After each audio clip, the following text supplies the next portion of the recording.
All right, so what we're going to be going over now is we're going to be talking about our hip hinge, or more commonly known as the deadlift position.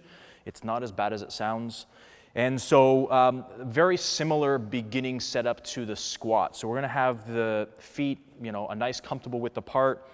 Big difference with the feet though is that we don't need to have toe out, because I actually don't need the hips to clear my knees, which is why you would have that, and I'm not going to be using a lot of dorsiflexion. It's primarily just a movement in my hips, so my hips are going to drive back as opposed to down that we have in the squat. Right? I'm still going to keep the weight into the center of the foot. I still want to make sure that I set the spine, so I'll squeeze the glutes, I'll contract the abdominals, and then I can relax the butt after that, and then maintaining that nice long spine position. Now from here, I'm going to have a slight bend into the knees. So just soft knees, we don't want to keep them straight, and then the hands are just going to follow the thighs. Now the reason for this is because when we start actually loading this hip hinge or the deadlift position, I want to be able to maintain the load nice and close to the body. So whether it's a dumbbell, a kettlebell, or a barbell, I want to keep it nice and close. That takes a lot of the stress off of the spine.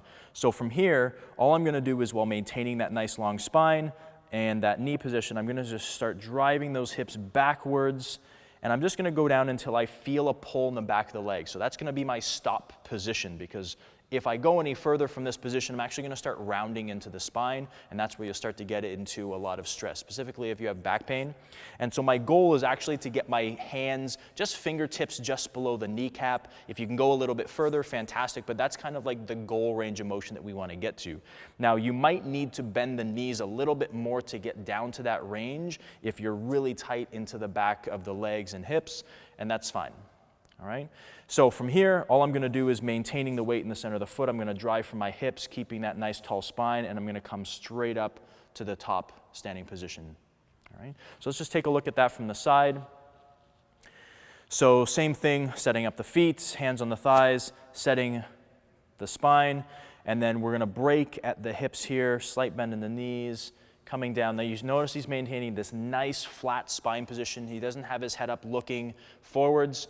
He's keeping that spine nice and straight.